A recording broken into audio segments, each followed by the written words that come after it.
If I wanted to get to Camden from here, it's really easy. There's loads of ways to do it, but the obvious one, if you're on some sort of vehicle or a bike, would be to go to the end here and turn left. Bang, you're in Camden. Just like that. But that's not what we're gonna do. Somebody waving at us. Get a wave. Hey, actual waves, that's nice. That's nice. Makes a nice change. Happy people, see? They must be on holiday. I'm guessing. I guess the driver's going to do a handbrake turn down there, spin it around the corner. Tell me what you want to do. Give me everything you got. Some of you may be wondering, what is this busy area around here? What is going on? So close to Primrose Hill, just by Regents Park. Well, it's pretty obvious. This right here is the entrance to London Zoo. ZSL London Zoo. Here we go. If you can see that, London Zoo. But this is where everybody comes for a visit to the animals. No, that's crap, isn't it? Well, because this is Regents Park, I'll be a good boy for once. Not cycle it. Because I'm sure they've got Regents Park police waiting in these bushes here to arrest me. So I'll give it a miss this one time. But I wanted to come in here because I want to tell a little bit about the history of Regents Park and that. What that thing is just there that you can't see. One of the biggest of the Royal London parks. Look, all these football pitches. Man, I can't even count them all up. Obviously they're not full size, but there is football pitches everywhere. Game going on here, game down there, games over there. I remember coming here once, this is a cricket pitch. I saw cricket here once. There's the BT Tower again, that exploded in the movie I watched last night. They've rebuilt it pretty quick actually, considering all Halle Belly? What's her name? That exploded last night in that film I watched. They rebuilt it pretty quick. Old Harry, Jesus Christ. Halle Berry and Mark Wahlberg building blowing up. Yeah, anyway. Just over this side to my left here from Regents Park, occupying the top quarter of the park, or top section of it, is of course ZSL London Zoo. Now London Zoo opened in 1828, but it was only open to scientists at that point. And they were doing all their scientific research probably on animals and what have you. But due to such curiosity, they did decide to open it to the public.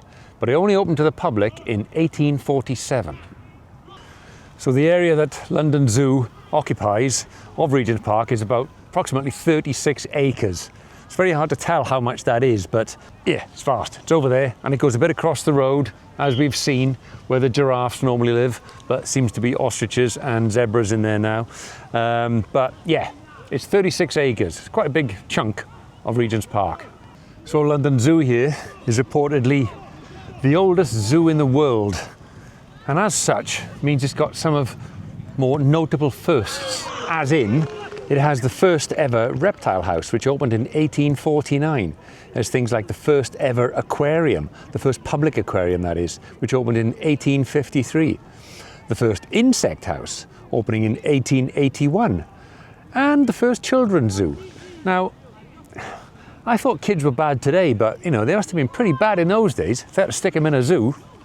Good old ZSL London Zoo there houses around 15,000 animals across 700 different species types. And its exhibits are designed to replicate the animal's natural habitat. They've got places like the Penguin Beach with a large pool.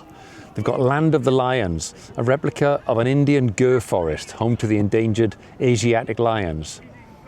Who knew they existed? Eh? You've got lions in the north of India, believe it or not.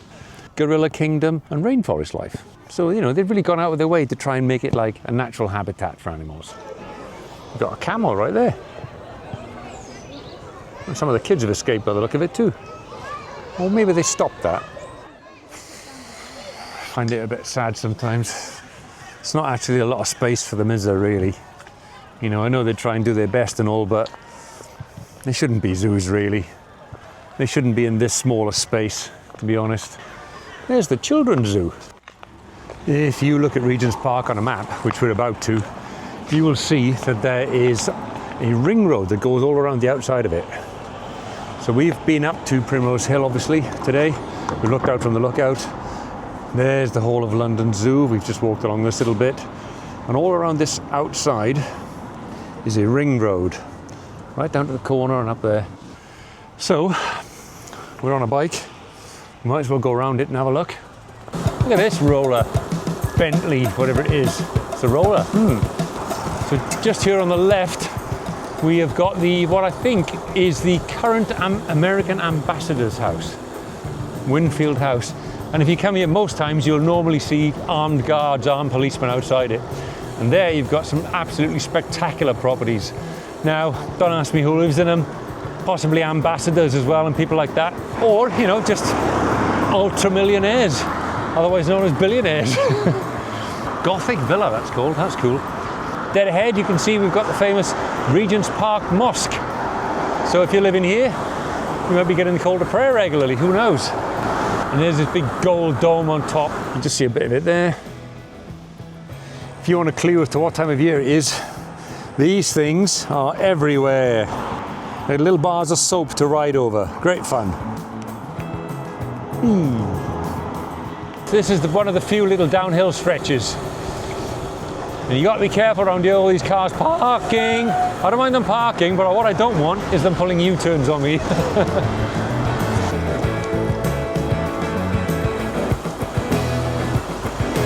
You see down here these queue of cars. Cars going down that way, they're heading down towards Baker Street.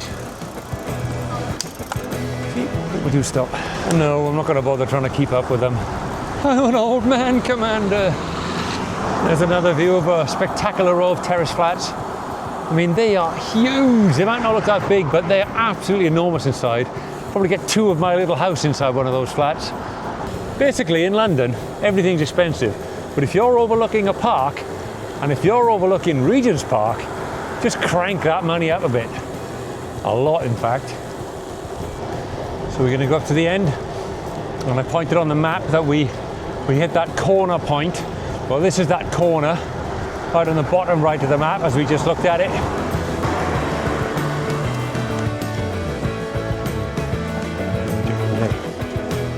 So here we are, this is the inner ring road. No skating, no cycling. All right, I'll get off.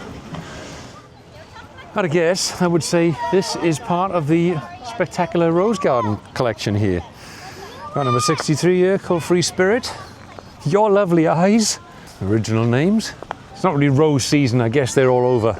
And I'm not much into flowers, but some of you might be. So that's what's in this inner circle. Well, now we know. Well, there we go. That was a little bit of the rose garden. Let's carry on around the inner circle. Right, and I think that is one lap of the inner circle. So let's get back onto the outer circle. Yep.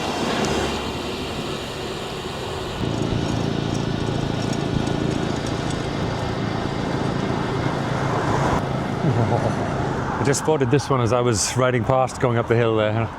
Never stopped to look at it, but it just caught my eye. Look at that set of flats and just look at the detail up the top there. And all these figures, very Greek or Roman or whatever it is, but that is spectacular, fair play. And that is a full lap. 1 4-kilometre lap of the outer ring road of Regents Park. We've got ourselves a right gurgling BMW here. Well, we are super lucky today because we can see the incredibly rare and barely ever seen European giraffes.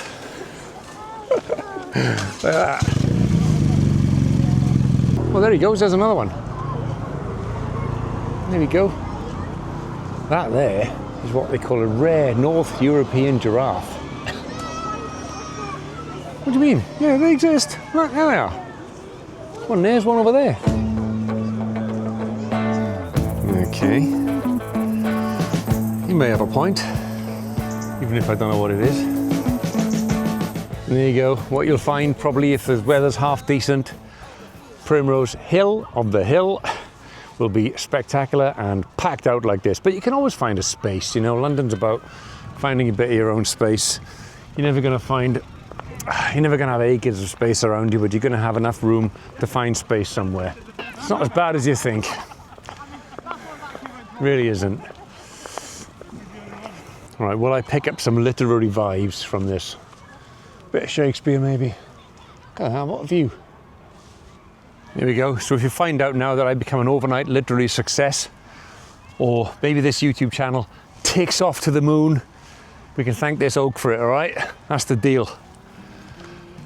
If you like this sort of thing and you want to see a bit more of London and its more obscure areas, do consider giving it a like and ideally a subscribe, because I'm trying to grow the channel so I can do more and more of this and bring you more and more different areas of London, showing you what they look like, cycling around. I can cover more ground on the bike. That's the reason I do it on the bike mainly.